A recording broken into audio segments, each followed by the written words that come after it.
أعوذ بالله من الشيطان الرجيم بسم الله الرحمن الرحيم ولقد بعثنا في كل أمة رسولا أن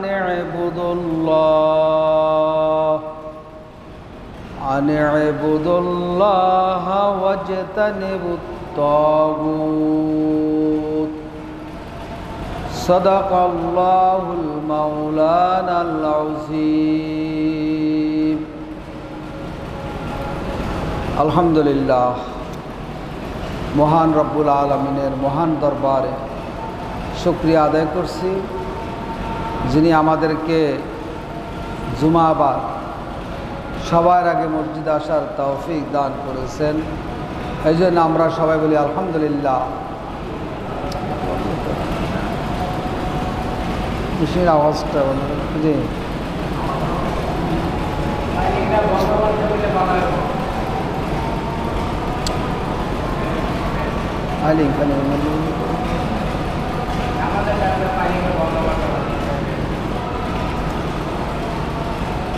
আলহামদুলিল্লাহ, মহান রব্বুল আলামিন আমাদেরকে জুমাবার সবার আগে মসজিদে আসার তৌফিক দান করেছেন। এই জন্য আমরা সবাই জোরে বলি আলহামদুলিল্লাহ। মহান রব্বুল আলামিন অত্যন্ত মেহেরবান এবং দয়াবান। তিনি দয়া করে মায়া করে এলাকার অনেক সংখ্যক লোক থেকে বাছাই করে আমাদেরকে সবার আগে জুমার প্রস্তুতি নিয়ে সবার আগে মসজিদে আসার তৌফিক দান করেছেন। এই জন্য আমরা বলি আলহামদুলিল্লাহ। সম্মানিত মুসল্লি ভাইয়েরা, আজকে আমরা আলোচনা করব 14টা বিষয়ের ফাজায়েল এবং রাজায়েল। ফাজায়েল এবং রাজায়েল। এখন ফাজায়েল কি রাজায়েল কি এটা তো বুঝলেন না নাকি? কিছু বুঝছেন? বুঝেন নাই। আচ্ছা, আমি যদি বলি গরুর দুধে এই ভিটামিন আছে, শরীরে শক্তি যোগায়, রোগ শোক থেকে ভালো রাখে, ইত্যাদি ইত্যাদি অনেকগুলো গুণ পেলাম, এটা বললাম হলো ফাজায়েল, ফজিলত, মহত্ব। আবার যদি বললাম যে যারা সিগারেট খায় এটা নোংরা জিনিস, এটা খাবিসি জিনিস, এটা খাইলে ক্যান্সার হবে, এটা খাইলে হার্ট অ্যাটাক হবে, এটাকে বলে কি? রাজায়েল। এবার বুঝতে পারছেন? তাহলে একটা হলো ফাজায়েল আর একটা হলো রাজায়েল। একটা জিনিসের ফজিলত বর্ণনা করব, আবার যেটা রাজায়েল, যেটার কী কী ঘৃণিত বিষয় আছে সেটা আমরা আলোচনা করব। তো আমরা প্রথমে আলোচনা করব তাওহীদ এবং কালেমার ফজিলত, ফাজায়েল। তাওহীদ এবং কালেমার ফজিলত। আল্লাহ রাব্বুল আলামিন কোরআন শরীফের মধ্যে সূরা নাহলের 36 নম্বর আয়াত আল্লাহ বলেছেন, আমি ওয়ালাকাদ বাআসনা ফি কুল্লি উম্মাতির রাসূলান। প্রতিটা উম্মতের জন্য, প্রতিটা জাতির জন্য আমি রসুল প্রেরণ করেছি, নবী প্রেরণ করেছি। পৃথিবীতে এমন কোনো জাতি আসে নাই যেই জাতির কাছে নবী আসে নাই। কেন পাঠাইছি নবীদেরকে? নবীদের মিশনটা কি, দাওয়াতটা কি ছিল?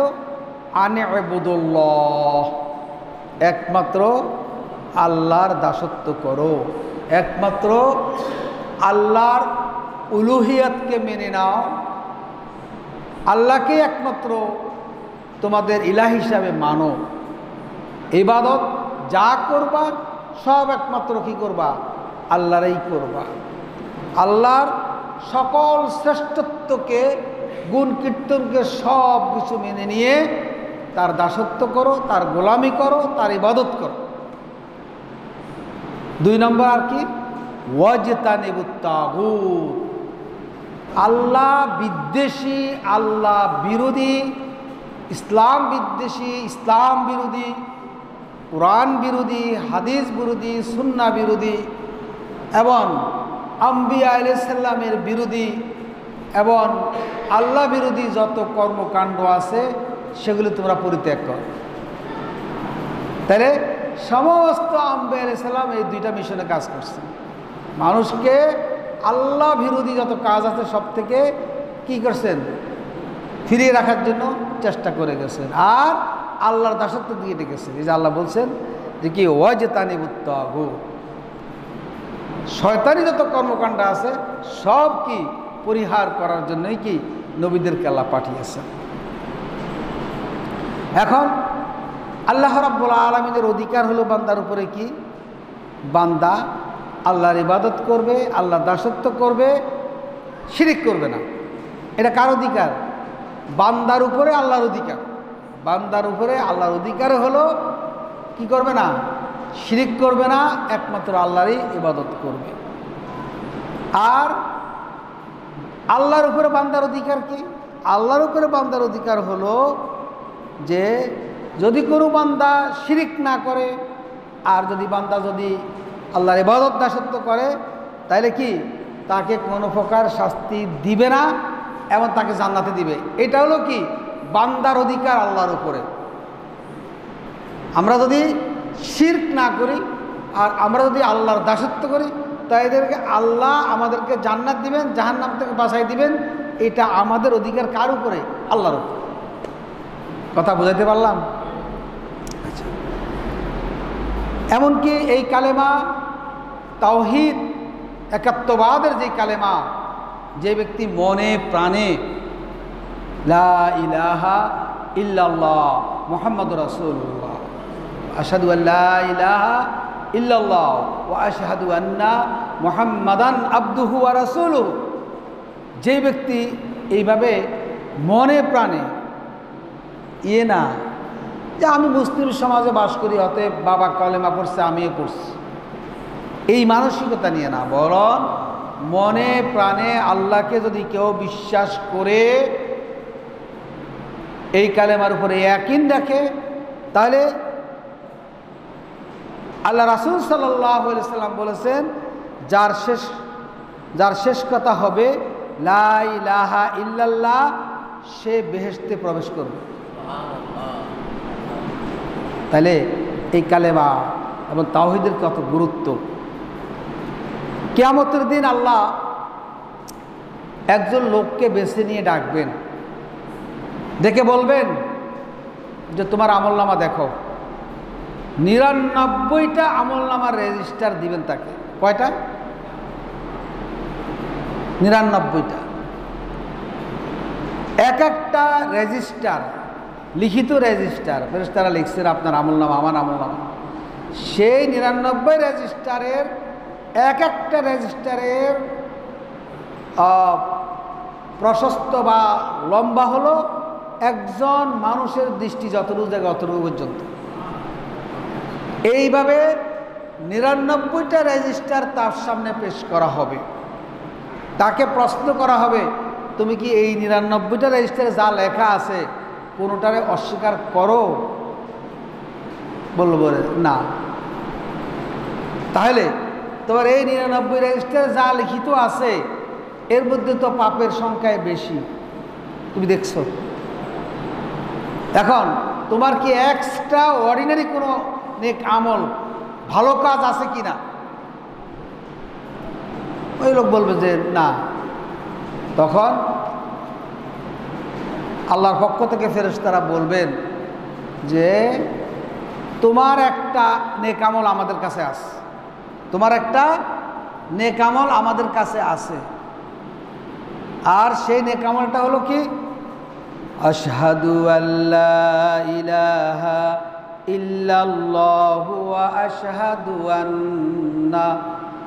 আশহাদু আন্না মুহাম্মাদান আবদুহু ওয়া রাসূলুহু। এই একটা নেক আমল তোমার আছে। এখন এই 99টা নেক আমলের যে রেজিস্টার, এই রেজিস্টারগুলো এক পাল্লার মধ্যে দেওয়া হবে।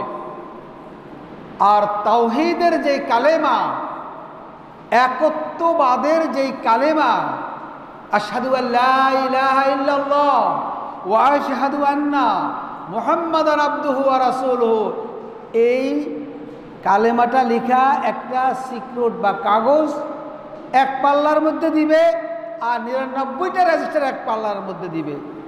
তারপরেও কি ওই ভারী হবে কোনটা? ওই কালেমার এই পাল্লাটাই কি হয়ে যাবে? ভারী হয়ে যাবে। বলে সুবহানাল্লাহ। তাহলে যদি আমরা আল্লাহর একত্ববাদকে সঠিকভাবে বিশ্বাস করি, যদি আল্লাহর একত্ববাদের সাথে কোনো শিরক না করি, যদি মনে প্রাণে দিলে আমি আল্লাহর সমস্ত অস্তিত্বকে, আল্লাহর গুণগানকে, আল্লাহর শ্রেষ্ঠত্বকে আমি বিশ্বাস করি, তাহলে আমার জন্য এই উপকারটা হলো এই কাল হাসরের ময়দানে আমি যখন থেকে যাব তখন আমার এই কালেমা আমার জন্য কি করবে? কাজে আসবে। আর যদি আমি কোনোভাবে শিরকের মধ্যে লিপ্ত হয়ে যাই, আমি যদি কোনো বিদআতের মধ্যে লিপ্ত হয়ে যাই, তাহলে এই কালেমা কাজ করবে? তাহলে এই কালেমার কাজ আপনি পাবেন না। কারণ আপনার এই কালেমার সাথে আপনি কি মিশাইছেন? শিরক এবং বিদআতকে মিশাইছেন। শিরক এবং বিদআত মিশানোর কারণে আপনার এই কালেমার যে কার্যকারিতা, ওই সিক্রেট দিলে আপনারটা কি করবে না? কার্যকারিতা হারাবে। অতএব এই কালেমা এবং তাওহীদের এত গুরুত্ব, এত তাৎপর্য যদি আমরা মনে প্রাণে দিলে বিশ্বাস করতে পারি, এটা হলো কি? ফজিলত। এখন আসেন, এই তাওহীদের বিপরীত হলো কি? শিরক। এটা হলো কি? রাজিলা। ওই যে রাজায়েল বলছিলাম না, এটা রাজায়েল কি? রাজায়েল ক্ষতি, ঘৃণিত জিনিস। শিরকটা কি? ক্ষতিকর। রাজায়েল ঘৃণিত জিনিস। কি কি ক্ষতিকর? শিরকের ব্যাপারে আল্লাহ রাব্বুল আলামিন সুস্পষ্টভাবে সূরা লোকমানের 23 নম্বর আয়াতে বলে দিয়েছেন, ইন্নাশ শিরকা লাযুলমুন আযীম। মানুষ যদি আল্লাহর সাথে শিরক করে, তাহলে সবচেয়ে বড় জুলুম করলো শিরক করার মাধ্যমে। অন্যান্য যত গুনাহ করলো সেগুলো দ্বারা এত বড় জুলুম হয় না যেই গুনাহ হয় আল্লাহর সাথে শিরক করে। ইন্নাশ শিরকা লাযুলমুন আযীম। আর এই শিরকের গুনাহ আল্লাহ ক্ষমা করবেন না। শিরকের গুনাহ কি করবেন না? আল্লাহ ক্ষমা করবেন না। ইন্নাল্লাহা লা ইয়াগফিরু আন ইউশরাকা মা দুনা যালিকা ওয়া মান ইউশরিক বিল্লাহ ফাকাদ ইসমান আযীমা। আল্লাহ রাব্বুল আলামিন বলতেছেন, শিরকের গুনাহ আমি ক্ষমা করব না। ওয়া মান ইউশরিক বিল্লাহ, আর যে ব্যক্তি শিরক করলো, ফাকাদ ইসমান আযীমা, সে সবচেয়ে বড় গুনাহে লিপ্ত হলো, সবচেয়ে বড় পাপের মধ্যে লিপ্ত হলো। অতএব শিরক করা যাবে? নাউযুবিল্লাহ মিন যালিক। যে শিরক করে সে ভীষণভাবে পথভ্রষ্ট হয়ে যায়। আল্লাহ বলেছেন, ওমাই ইউশরিক বিল্লাহ ফাকাদ দাল্লা দালালাম বাঈদা। শিরক করলো, সে মারাত্মকভাবে গুমরাহির মধ্যে লিপ্ত হয়ে গেল। আর এই শিরকটাকে আমরা অনেকে ইবাদত মনে করি, শিরকটাকে আমরা পীরের থেকে কি ফজিলত হাসিল মনে করি, কবর থেকে ফজিলত হাসিল মনে করি। বলেন নাউযুবিল্লাহ মিন যালিক। এখানে হলো দুঃখ। আমি তো ধরেন আমার সাথে কারোর সাথে কোনো দ্বন্দ্ব নেই, কারোর সাথে হিংসা নাই, বিদ্বেষ নাই, কিন্তু জাহান্নাম থেকে বাঁচার জন্য আমার মুমিন ভাইদেরকে এই খুতবার জায়গাটুকু থেকে, এই মিম্বার থেকে যদি আপনাদেরকে না বুঝাই, আমার দায়বদ্ধতা আছে।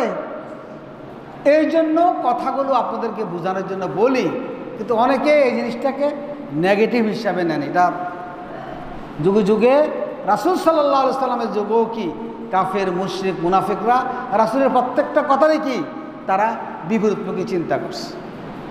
অতএব বিপরীত চিন্তা করলে তো হবে না। আল্লাহর কোরআনে যা বলছেন তাকে আমাকে শুনাইতে হবে। আপনি রাগ করেন, জিদ করেন, মনে কষ্ট পান, সেটা তো আমার বিষয় নেই। আমাকে হকের বাণী উচিয়ে দিতে হবে, না হলে আমাকে আল্লাহর দরবারে জবাবদিহি করতে হবে। একজন মানুষও যদি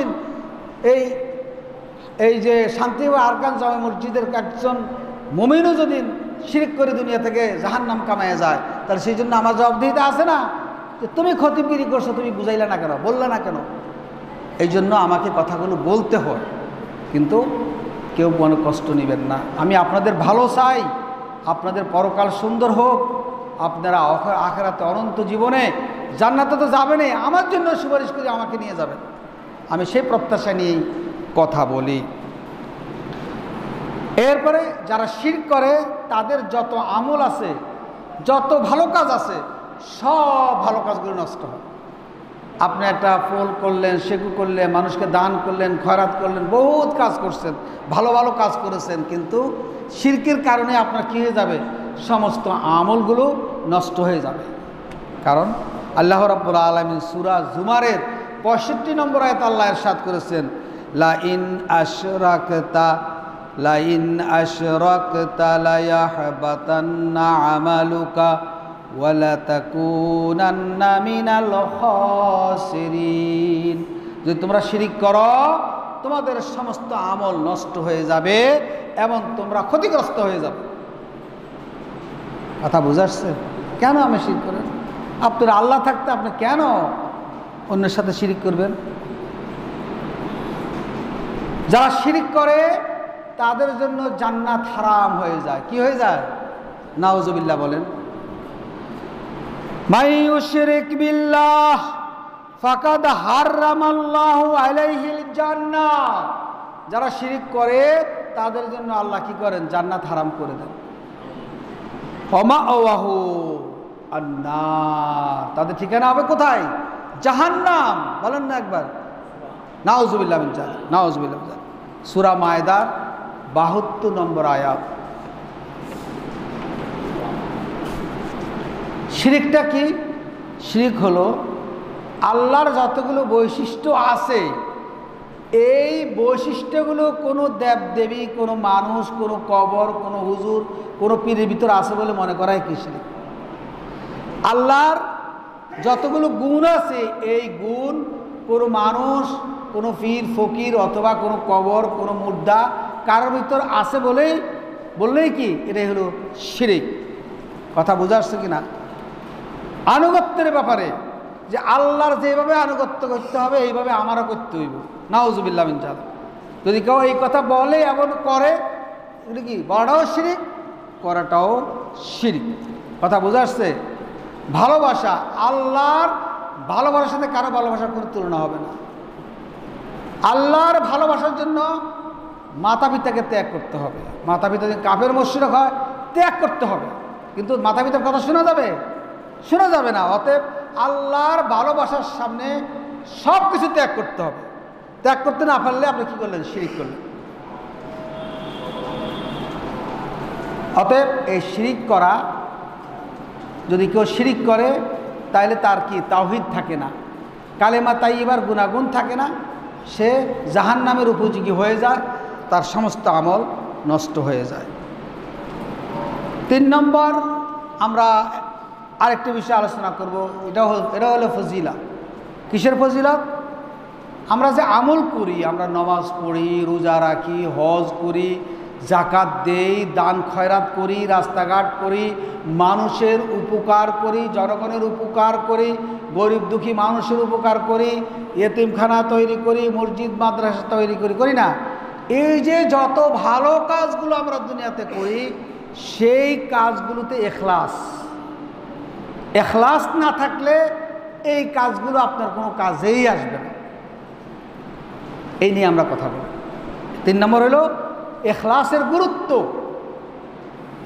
যদি একমাত্র মহান রবের সন্তুষ্টি ছাড়া অন্য কোনো সুনাম অর্জন করা, ভোট পাওয়া, নেতা হওয়া ইত্যাদি ইত্যাদি নিয়ে মাথায় থাকে, তাহলে তার অবস্থাটা কি হবে? আল্লাহ বলছেন, মান কানা ইউরিদুল হায়াতাদ দুনিয়া وزينتها نوفي إليهم أعمالهم فيها وهم فيها لا يبخسون أولئك الذين ليس لهم في الآخرة إلا النار وحبط ما صنعوا فيها وباطل ما كانوا يعملون কি কথা না আল্লাহু আকবার সূরা হুদের 15 এবং 16 নম্বর আয়াত যেই ব্যক্তি দুনিয়াকে চাইবে এবং দুনিয়ার চাকচিক্য সৌন্দর্যকে সে অর্জন করার জন্য চেষ্টা করবে আমি নেতা হব আমাকে দানশীল বলবে আমি এলাকায় অনেক বড় মানুষের সবাই সম্মান করবে ইত্যাদি ইত্যাদি করার জন্য যে যারা ভালো কাজগুলো করে নুয়াফি আলাইহিম আমালুহুম ফিয়া যারা দুনিয়ার প্রত্যাশা নিয়ে দুনিয়ার প্রাপ্তি নিয়ে করে আমি দুনিয়া তাকে পরিপূর্ণভাবে দিয়ে দেব আল্লাহ বলছেন লা ইউবখাসুন পৃথিবীতে তারা কম দিব না যে দুনিয়ায় পাওয়ার জন্য যেই দুনিয়ার মর্যাদা পাওয়ার জন্য যেই দুনিয়ার সম্মান পাওয়ার জন্য যেই দুনিয়ার নেতা হওয়ার জন্য যেই দুনিয়ার ইজ্জত পাওয়ার জন্য তার ওই সমস্ত কাজ দ্বারা আমি তাকে দুনিয়ার সবই দিব নুয়াফি পরিপূর্ণভাবে দিব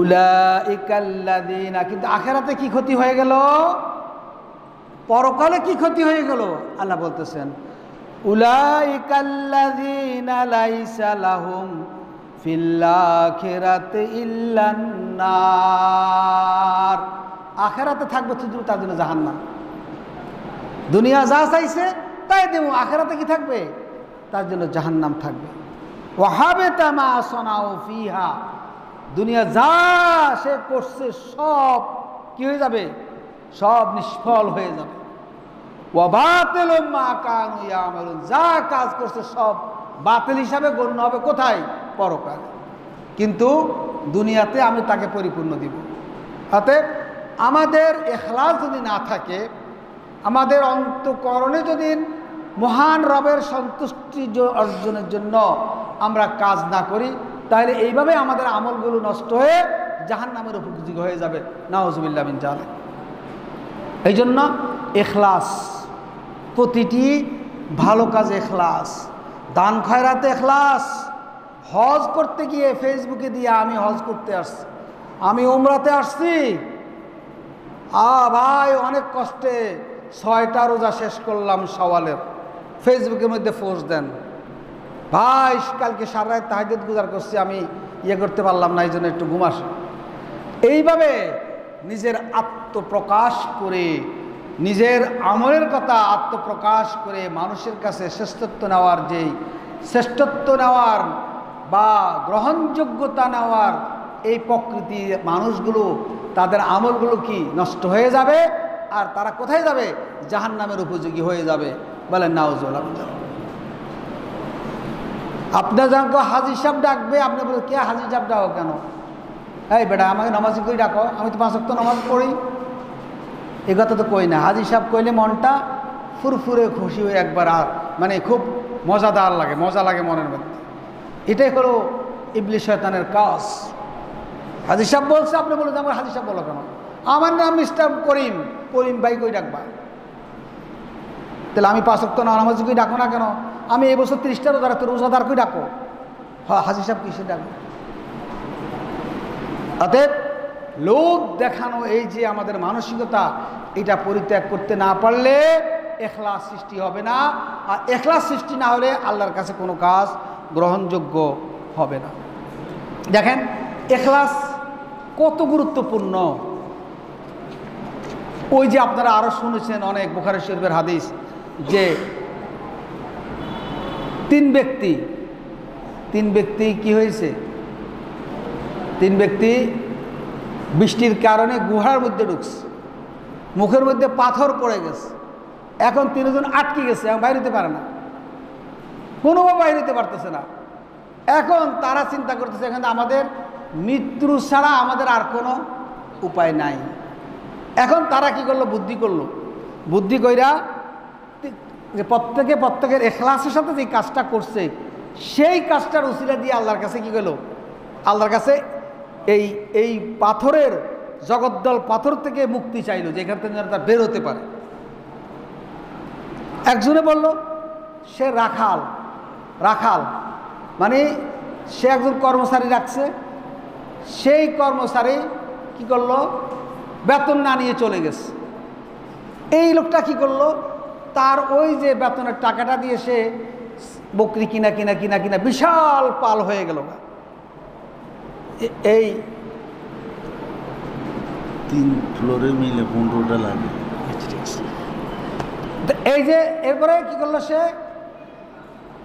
এখন অনেক দিন পরে উনি আবার এখান থেকে কি করলেন, তার এত আপনার গরু ছাগল হয়ে গেছে, এখন এগুলো একা লালন পালন করা সম্ভব না, কর্মচারী একজন নিয়োগ করে দিয়েছে। এখন অনেক দিন পরে ওই লোকটা আয়সা বলল যে আমার পাওনা দেন, আমি যে পামু আমার পারিশ্রমিকটা দিয়ে দেন। কয় যাও, ওই যে রাখাল দেখা যায়, ওই কাজের লোক, কাজের রাখাল, একে সহ ওই বকরির পাল সহ তুমি সব নিয়ে চলে যাও। কয় হে আল্লাহর বান্দা, তুমি আমার সাথে ঠাট্টা করিও না। কয় না, সত্য কথা, তোমার ওই টাকা দিয়ে আমি এগুলো হয়েছে, এখন তুমি নিয়ে যাও। এই ব্যক্তি বলতেছে, আল্লাহ যদি সেদিন আমি এই যে এত বড় বিশাল পাল দিয়ে দিলাম, ছাগলের পাল, বকরির পাল, আমি যদি আল্লাহর আপনার সন্তুষ্টির এই কাজটা করে থাকি, তাহলে কি করেন, পাথরটাকে একটু সরাই দেন। এই যে ইখলাস, আল্লাহ কি করলেন, কারণ সে তো ইচ্ছে করলে টাকাটা মেরে দিতে পারতো, বা এখান থেকে ছাগল 2টা কম দিতে পারতো, কিন্তু সে আল্লাহকে ভয় করে কি করলো, কাজটা করার কারণে ঠিক এই উসিলা দিল, আর আল্লাহ রাব্বুল আলামিন পাথরটা একটু সরাইয়া দিল।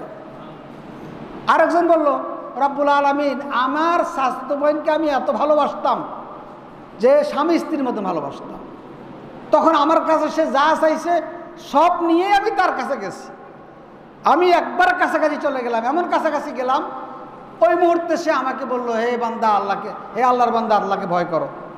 আল্লাহ এই কথা বলার পরে আমি আপনাকে ভয় করে আমি আর ওই তার সাথে কোনো কর্ম না করে আমি ফিরে আসলাম। যদি আপনাকে ভয় করে ইখলাসের কারণে এই কাজ করে থাকি, তাহলে মেহেরবানি করে আল্লাহ পাথরটা সরাই দেন। পাথরটা কি হলো, আটটু সরে গেল। আরেকজন বলল, রব্বুল আলামিন, যে আমি তো এই যে গরু সরাইতাম, গরু সরাইয়া, ছাগল সরাইয়া, বকরি সরাইয়া খাইতাম, আর এর দুধটা, এগুলোর দুধ দহন করার পরে এই দুধটা আমার মা বাপকে না খাওয়াই আমি সন্তানকে খাওয়াইতাম না। একদিন রাত হয়ে গেছে, তারপর আমি সন্তানকে দেই নেই যে মা বাপ আগে খাওয়াবো। সন্তানটা কান্নাকারি করছে, তারপরও দেই নেই, মা বাপ জাগরণ পর্যন্ত অপেক্ষা করছে। অতএব আমি যদি আল্লাহ আপনার সন্তুষ্টির জন্য করে থাকি, তাহলে পাথরকে একটু সরাই দেন। পুরা পাথরে কি হলো, সরে গেল। তাহলে বোঝা গেল এই যে ইখলাস, যদি আমাদের ইবাদতে ইখলাস না থাকে, তাহলে আমাদের আল্লাহর কাছে কি হবে, সমস্ত আমল নষ্ট হয়ে যাবে। এরপরে 5 নম্বর হলো রাজায়েল। রাজায়েল বুঝলাম তো, ফজিলা একটা হলো ফজিলত, আরটা হলো কি, একটা হলো ফজিলা, আরটা হলো রাজিলা। রাজিলা মানে কি, যেমন আপনার কি দুধের ফজিলত বর্ণনা করতে পারবেন, সিগারেটের কি ফজিলত বর্ণনা করতে পারবেন, এটা কি ঘৃণাগুলো বর্ণনা করতে পারবেন, এটা ক্ষতিকর জিনিস। এই রাজিলা মানে কি, ক্ষতিকর জিনিস। আজকের আলোচনায় হলো আমাদের ফাজায়েল এবং রাজায়েল। এখন 4 নম্বর হলো লোক প্রদর্শন করে আমল করা। মানুষ প্রদর্শন ইচ্ছা নিয়ে, লৌকিকতা নিয়ে, রিয়া নিয়ে কোনো আমল করা, এটা কি, এই ব্যাপারে ভীতি প্রদর্শন। আলোচনাটা কি হবে, রিয়া, লোক দেখানো, প্রদর্শন ইচ্ছা নিয়ে কোনো আমল করা, এটার ব্যাপারে ভীতি প্রদর্শন। কি ভীতি প্রদর্শন, আমরা একটা একটা করে আলোচনা করতেছি। 1 নম্বর হলো, কাল কিয়ামতের দিন আল্লাহ রাব্বুল আলামিন একজন শহীদকে ডাকবেন যে তোমাকে তো অনেক ক্ষমতা দিছি, তুমি কি করছো? সে বলবে, আল্লাহ আমি আপনার নেয়ামত স্বরূপ আমি সব আপনার রাস্তায় শহীদ হয়ে গেছি। আল্লাহ বলেন তুমি মিথ্যা কথা বলছো, তোমাকে মানুষে বীর বলবে, এই জন্য তুমি শহীদ হয়েছ, যাও জাহান্নামে যাও। বলেন নাউজুবিল্লাহ। তাহলে কী হলো? একজন শহীদ, চারটিখানি কথা না, জীবন দেওয়া, জীবন দিয়াও জাহান্নামে যাচ্ছে।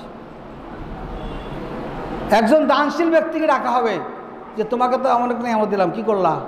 আল্লাহ আমি তো অনেক দান করছি মানুষকে, বহুত লক্ষ লক্ষ মানুষকে খাওয়াইছি, দাওয়াইছি, দিছি। তুমি মিথ্যা কথা বলছো, তোমাকে মানুষে দানশীল বলবে, এই জন্য তুমি এটা করছো, যাও জাহান্নামে যাও। বলেন না নাউজুবিল্লাহ মিন যালিক। এরপরে ডাকা হবে একজন কারি সাহেব, আলেম কারি, যে তোমাকে তো অনেক নিয়ামত দিলাম, কি করছো? সে বলে যে আল্লাহ আমি কোরআনের খেদমত করছি, আমি আলেম, বহুত মানুষকে ওয়াজ করছি। তুই তো করছো, তোমাকে মানুষে কারি বলবে, তোমাকে ওয়াজিন বলবে, তোমাকে আলেম বলবে, এই জন্য করছো। তুমি তো মিথ্যুক, তুমি তো আল্লাহর জন্য করো নাই, যাও জাহান্নামে যাও। বলে না নাউজুবিল্লাহ মিন যালিক। অতএব ইখলাস না থাকলে, আল্লাহর সন্তুষ্টি না থাকলে, আপনি যত বড় হাজি সাহেব হন আর পীর সাহেব হন আর হুজুর সাহেব হন, নাউজুবিল্লাহ মিন যালিক। একটা আয়াত, প্রথমে একটা আয়াত তেলাওয়াত করছিলাম, সবাই শুনছেন। রাসূল সাল্লাল্লাহু আলাইহি সাল্লাম ইরশাদ করেন, লোককে শোনাবার জন্য আমল করে, যে ব্যক্তি আমল করে, কিয়ামতের দিন সকল সৃষ্টির সামনে তাকে কি করা হবে? লাঞ্ছিত করা হবে। যাও তার কাছে চাও, যাকে খুশি করার জন্য, যাকে দেখানোর জন্য করছো কাজ, তার কাছে উজরত চাও, আমার কাছে না। রাসূল সাল্লাল্লাহু আলাইহি সাল্লাম আরও ইরশাদ করেন যে আমি আমার উম্মতের ব্যাপারে দাজ্জাল কি হবে? কানা না? দাজ্জাল কেমন হবে? কানা হবে। কানা মানে কি? 100 গন্ধ। বেশ, বেরক ভালো। আমি কানা দাজ্জালের চাইতে বেশি ভয় করি, ভয়ানক মনে করি আমার উম্মতের জন্য, সেটা হলো কি? গুপ্ত শিরক। গুপ্ত শিরক। আপনি এখানে কবর পূজা করলেন, আপনি শিরক করলেন, দেখা যাচ্ছে। আপনি ফিরে কাছে সেজদা হয়ে গেলেন গা, আপনি শিরক করলেন, দেখা গেছে। কিন্তু আপনার মনের ভিতরে যে গুপ্ত শিরক আছে, যে আমি নামাজটা খুব সুন্দর করে পড়ি, কারণ আমার পাশের লোক আমাকে ফলো করতেছে, আমার খুব আল্লাহওয়ালা বলবে। আমি আজকে একবারে জুব্বাটাকে ভালো করে পইরা, একবার পাখিটা পইরা ভালো করে বাইরেও, মানুষ সবাই আমার যেন সালাম দেয়, সবাই আমারে অন্যরকম সম্মান করবে, আছে না? আল্লাহ রাসূল বলছেন যে তাদের নামাজকে তারা সুন্দর করার চেষ্টা করে, তাদের বেশভূষাকে সুন্দর করার চেষ্টা করে মানুষকে দেখানোর জন্য। এদের আমলটাকে আমি কানা দাজ্জালের চাইতেও কি বেশি ভয়ানক মনে করি। অর্থাৎ এই আমলটা তো গ্রহণযোগ্য হবে না, বরং এই আমলটা তার কি পরকালে আরও ক্ষতি হয়ে দাঁড়াবে। বলেন নাউজুবিল্লাহ মিন যালিক। অর্থাৎ ঈমান হারা হয়ে দুনিয়া থেকে যেতে হবে। এই জন্য কানা দাজ্জালের কাজটা কি? দাজ্জালের কাজটা কি? মানুষ ঈমান নষ্ট করে দেওয়া। আর যারা গুপ্ত শিরক মানে কি? মনের মধ্যে কি? মানুষকে দেখানোর আত্মতৃপ্তি, মনে মানুষকে দেখাবার আত্মতৃপ্তি। আমি হাজী সাহেব, আমি হুজুর, আমি মাওলানা, আমি বড় মুহাদ্দিস, আমার মতন মুহাদ্দিস আর পৃথিবীতে নাই, আমি বড় হুজুর। এই ধরনের মানুষের এই গুপ্ত শিরকটা ওই কানা দাজ্জালে যেভাবে ঈমান নষ্ট করে দিবে, আপনার গুপ্ত শিরক আপনার ঈমানকে সেভাবে নষ্ট করে দিবে। বলেন নাউজুবিল্লাহ মিন যালিক। আল্লাহুম্মা হাফিজনা হাযা, আল্লাহুম্মা হাফিজনা হাযা। রাসূল সাল্লাল্লাহু আলাইহি সাল্লাম আরও ইরশাদ করেন, তোমাদের উপর আমার সবচেয়ে অধিক ভয় হয় ছোট শিরকের। আর তা হলো কি? রিয়া। ছোট শিরক মানে কি? রিয়া। অর্থাৎ লোক দেখানো কোনো আমল করা। আল্লাহর যে সমস্ত ইবাদত করি, দান খয়রাত, নামাজ রোজা, হজ জাকাত ইত্যাদি ইত্যাদি যত ভালো কাজ করি, এগুলো মানুষকে দেখানোর জন্য করা, এটাই কি? রিয়া। আর এটা হলো ছোট শিরক। এইটাকে রাসূল সাল্লাম ভয়ানক হিসাবে আখ্যায়িত করছেন একজন মুমিনের জন্য, উম্মতের জন্য। বলেন নাউজুবিল্লাহ মিন যালিক। ইবাদত কবুল হওয়ার জন্য দুটো শর্ত। কয়টা শর্ত? কয়টা?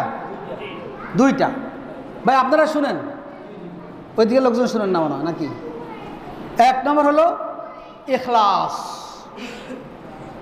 আর দুই নম্বর হলো মুহাম্মদী তরিকা। মুহাম্মদ সাল্লাল্লাহু আলাইহি সাল্লামের তরিকাবিহীন আর ইখলাসবিহীন কোনো আমল আল্লাহর কাছে গ্রহণযোগ্য হবে না। অতএব আমাদের ইবাদতের মধ্যে এই দুটো জিনিস কী করতে হবে? একবার শুধিয়ে করতে হবে যে ইখলাস, আমি এই কাজটা আল্লাহর জন্য করতেছি, আর আমার যা কাজ করব এগুলো কোনো পীরের তরিকা না, কোনো হুজুরের তরিকা না, কোনো শায়েখের তরিকা না, আহলে হাদিসের তরিকা না। আমি অনুসরণ করব কার তরিকা? মুহাম্মদ রাসূলুল্লাহ সাল্লাল্লাহু আলাইহি সাল্লামের তরিকা। এটা দেওবন্দি তরিকা আমল করি না আমি, আলিয়া তরিকা না, দেওবন্দি তরিকা না, ওই যে আপনার যে আহলে হাদিসের শায়েখদের তরিকা না। আমার তরিকা হবে কি? মুহাম্মদ রাসূলুল্লাহ সাল্লাল্লাহু আলাইহি ওয়াসাল্লামের তরিকা। এছাড়া কোনো আমল আল্লাহর কাছে গ্রহণযোগ্য হবে না।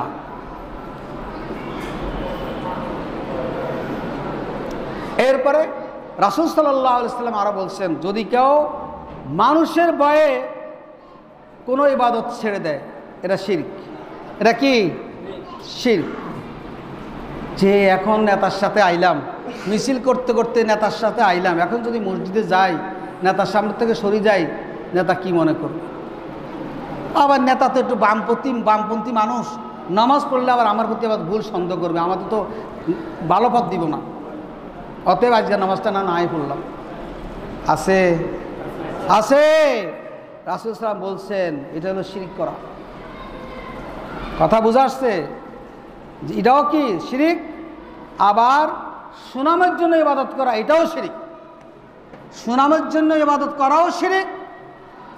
আর মানুষে কি বলবে, মানুষে কি মনে করবে, নেতায় কি মনে করবে, আমার দলের লোকেরা কি মনে করবে, আমার দল তৈল হিন্দুত্ববাদী দল, আমার দল তৈল মুনাফেকি দল, আমার দল তৈল কুফরি দল। এখন যদি আমি নামাজ পড়ি তাহলে আমার শিবির কইব, অথবা আমার জামাত কইব, অথবা আমার হেফাজত কইব। অতএব এখন নেতার সামনে নামাজ পড়ানো যাইব না। এই ব্যক্তি কি করলো? শিরকের মধ্যে লিপ্ত রইল। বলেন নাউজুবিল্লাহ। আমি কথা বুঝাতে পারলাম? ভালো করে বুঝেন। আমার চোখে কিন্তু আমি কোরআন হাদিস চোখ দিয়ে যা দেখি আপনারা তা দেখেন না, এই জন্য কথাগুলো বলি। আমি কোরআন হাদিস চোখে অনেক কিছু দেখি কিন্তু বলতে পারি না। 5 নম্বর আপনার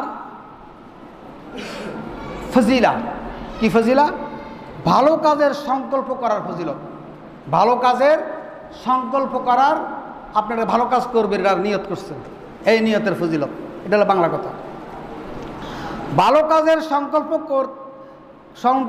সংকল্প বা নিয়ত করে যদি কেউ যদি পূর্ণ করতে না পারে তাহলে সে একটা পূর্ণ সওয়াব পাবে।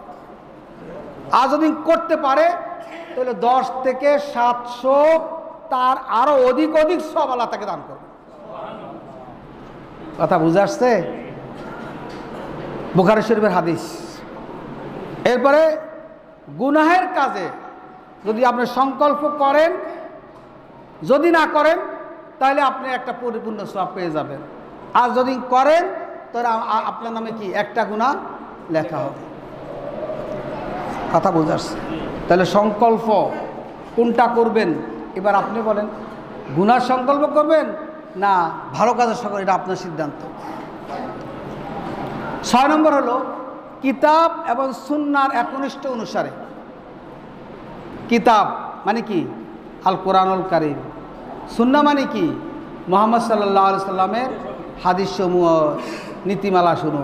রাসূল যত নীতিমালা পেশ করছেন, সাহাবায়ে কেরাম যত নীতিমালা পেশ করছেন, দেখেন এই নীতিমালার বাহিরে যাওয়ার কোনো সুযোগ নাই। আল্লাহ রাব্বুল আলামিন বলে দিয়েছেন, কুল ইন কুনতুম তুহিব্বুনাল্লাহ ফাত্তাবিউনি ইউহিব্বুকুমুল্লাহ ওয়া ইয়াগফির লাকুম যুনুবাকুম ওয়াল্লাহু গফুরুর রহিম। তোমরা যদি আল্লাহর ভালোবাসা পাইতে চাও, আল্লাহর ভালোবাসা অর্জন করতে চাও, তাহলে রাসূল যে বিধান নিয়ে আসছে, রাসূল যে যত নীতিমালা নিয়ে আসছেন, যে সুন্নাহ নিয়ে আসেন, এবং যে কিতাব রাসূলের উপর ওহী হিসাবে নাজিল করা হয়েছে, এর অনুসরণ করো। এর অনুসরণ করলে তোমরা কি আল্লাহর ভালোবাসা পাইবা। কোনো পীরের মুরিদ হইলে আল্লাহর ভালোবাসা পাইবা কোথাও নাই। কোনো হুজুরের মুরিদ হইলে আল্লাহর ভালোবাসা পাইবা এটা কোথাও নাই। আছে? সৌদি আরব যে মরে গেলে আপনার আল্লাহর ভালোবাসা কোথাও আছে? নাই। কিন্তু আল্লাহর বিধান রাসূল সাল্লাল্লাহু আলাইহি সাল্লাম যা নিয়ে আসছেন তার অনুকরণ, অনুসরণ, ইত্তেবা করলে আপনি কি পাবেন? আল্লাহর ভালোবাসা পাবেন, আল্লাহর সাথে আপনার বন্ধুত্ব সৃষ্টি হবে। শুধু তাই না, যদি আপনি এটা করতে পারেন, আল্লাহর বিধান মোতাবেক রাসূলের সুন্নাহ মোতাবেক চলতে পারেন, অতীতের যত গুনাহ আছে সমস্ত গুনাহ আল্লাহ মাফ করে দিবেন। আল্লাহু গাফুরুর রহিম, আল্লাহ অতীব ক্ষমাশীল। তাহলে বোঝা গেল কি কোরআন সুন্নাহর আলোকে জীবন যাপন করতে হবে। ইন্নামা কানা কাউলাল মুমিনিনা ইযা দুউ ইলাল্লাহি ওয়া রাসূলিহি লিয়াহকুম বাইনাহুম আইয়াকুলু সামি'না ওয়া আতানা উলাইকা হুমুল মুফলিহুন। কি সুন্দর কথা। সাহাবায়ে কেরামের কথা বলতেছেন। সাহাবায়ে কেরামকে যখন রাসূল সাল্লাল্লাহু আলাইহি সাল্লাম ডাকতেন, ডাইকা বলতেন যে এই বিষয়ে এই সিদ্ধান্ত, এই বিষয়ে এই ফয়সালা। কথা ঠিক আছে? এই বিষয়ে কি এটা হালাল, এটা হারাম, এটা ভালো, এটা মন্দ, এটা যখন বলতেন রাসূল সাথে সাথে সাহাবায়ে আজমাইন দুইটা কথা উল্লেখ করছেন। কি করছেন? সামেনা ও আতানা, আমরা শুনলাম এবং মেনে নিলাম। এখন আর আমরা বলি কি, হুজুরদের মুখে যা শুনবো কান দিয়ে শুনবো, বাম কান দিয়ে বের করে বস চলে যাবো, বা শেষ। আর সাহাবায়ে কেরামের, সাহাবায়ে আজমাইন রাহিমাহুল্লাহ আলাইহিম, তাদের মানসিকতা ছিল, তাদের ঈমান ছিল এমন যে রাসূল যা বলতেন সাথে সাথে বলতেন যে আমরা শুনলাম এবং আমরা মেনে নিলাম। এটা কি আমাদের ভিতর আছে? শুনতে রাজি আছি কিন্তু মানতে রাজি নাই। ঠিক আছে? সারা রাত ফুটি পড়লো, এরপরে সকালবেলা জিজ্ঞাসা করে যে বাড়ি শোনাবান কি মহিলা না পুরুষ? তা আমাদের অবস্থা হইলে যত ওয়াজে শুনলাম, কিন্তু সর্বশেষ কথা হইল যে কি ফজরের নামাজে আমি আসবো না, আল্লাহর বিধান মোতাবেক জীবন যাপন করব না, রাসূলের মহব্বতের জন্য কি করবো, শুধু সুমা খামো, এই শেষ। কিন্তু রাসূলের আনিত কোনো বিধানকে আমি মানব না। বলেন নাউজুবিল্লাহ মিন যালিক। আর আল্লাহ রাব্বুল আলামিন এই সাহাবায়ে কেরামের ব্যাপারে ঘোষণা দিয়ে দেন কি উলাইকা হুমুল মুফলিহুন, যারা বলবে আল্লাহর বিধান আসার পরে, আল্লাহ রাসূলের সুন্নাহ আসার পরে বলবে সামি'না ওয়া আতা'না উলাইকা হুমুল মুফলিহুন, এরাই কি সফল কাম, দুনিয়াতেও সফল কাম, আখিরাতে জান্নাতে সফল কাম। বলেন সুবহানাল্লাহ।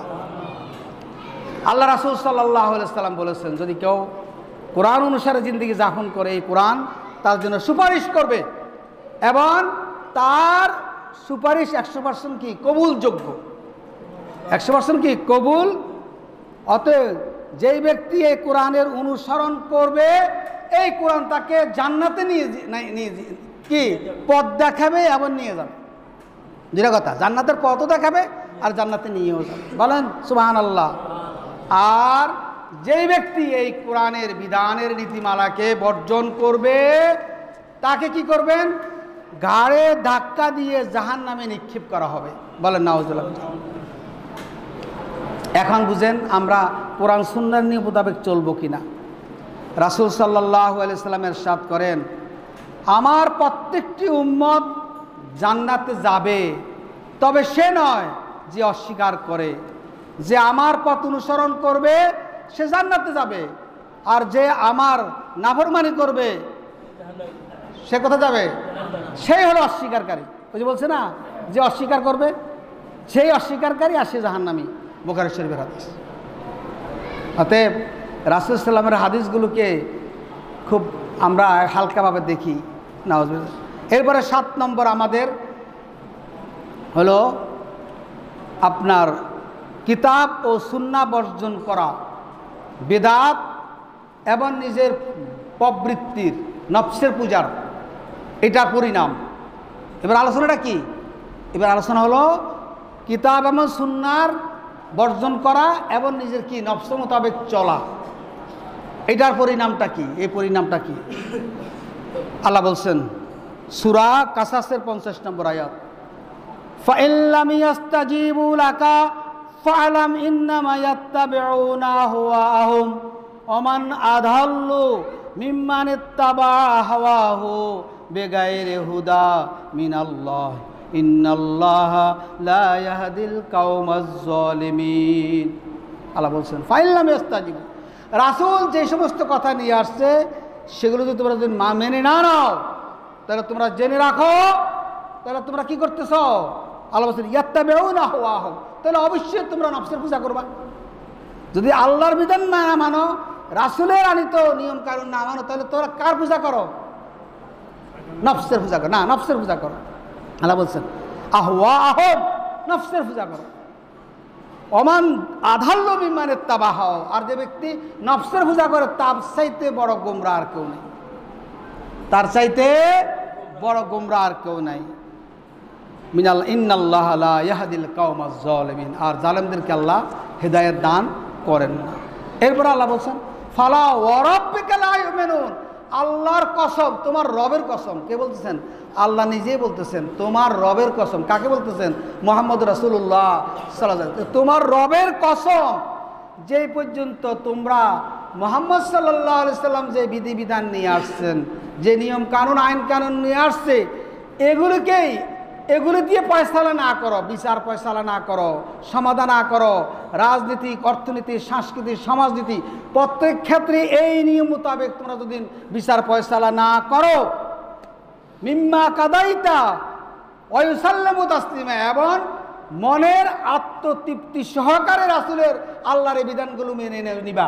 যদি না নাও, ততক্ষণ পর্যন্ত তোমরা ইমানদার হতে পারবে না। এবার বুঝছেন? লম্বা লম্বা ইমানদার, লম্বা লম্বা হাজি সাহেব, লম্বা লম্বা কথা বলি আমরা, কিন্তু কি কথা বলছেন?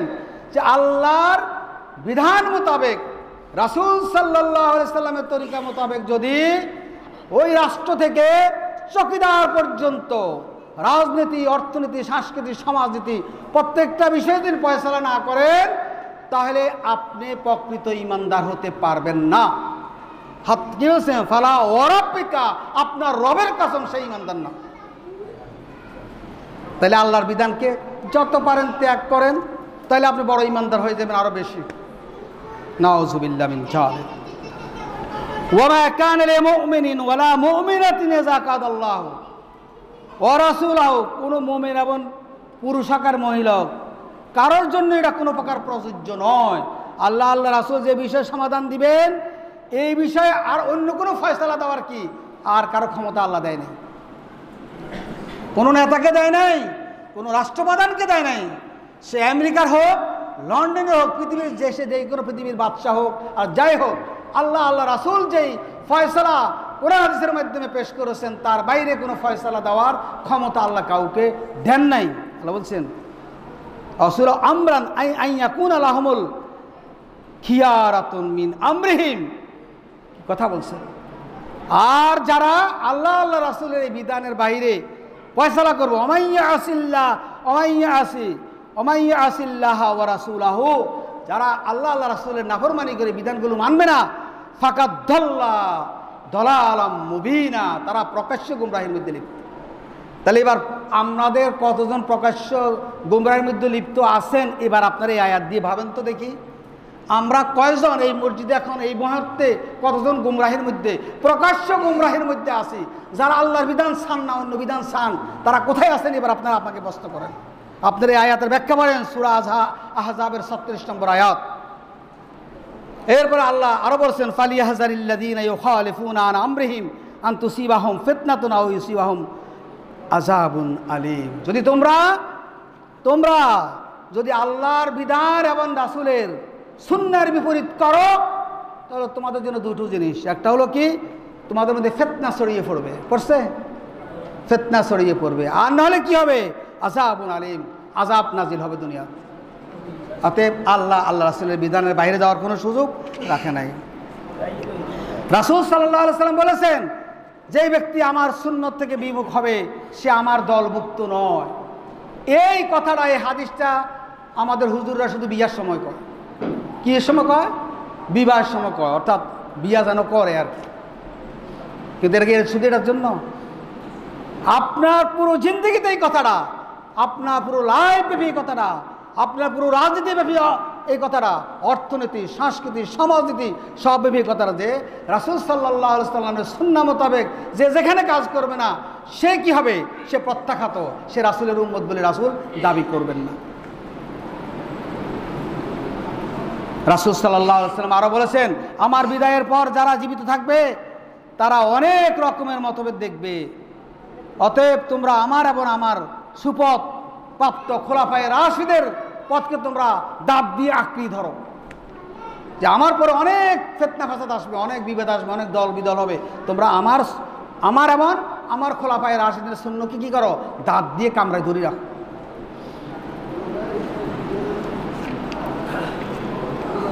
এরপর রাসূল সাল্লাল্লাহু আলাইহি ওয়াসাল্লাম আরো বলছেন, যেই ব্যক্তি কোনো ভালো কাজের সূচনা করবে সেই ব্যক্তি কি করবে?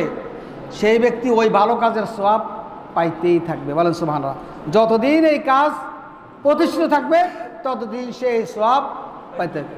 এবং যারা করবে তাদের কোনো কমতি করা, কেউ ভালো কাজের সূচনা করলো, এখন লক্ষ লক্ষ মানুষ এই ভালো কাজটা করে, ওই লক্ষ লক্ষ মানুষের ভালো কাজের সওয়াবটাও কি সে পাবে, কিন্তু ওদের কোনো কমতি করা হবে না।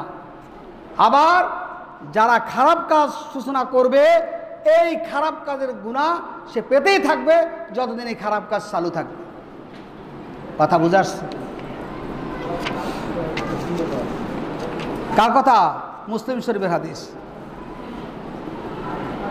এরপর রাসূল সাল্লাল্লাহু আলাইহি ওয়াসাল্লাম আরেকটা হাদিসে বলছেন, যদি কেউ ভালো কাজের সূচনা করে তাহলে মৃত্যুর পরেও যদি ওই ভালো কাজটা জারি থাকে তাহলে তার আমল নামার সাথে কি হবে? সওয়াব যোগ হয়ে যাবে।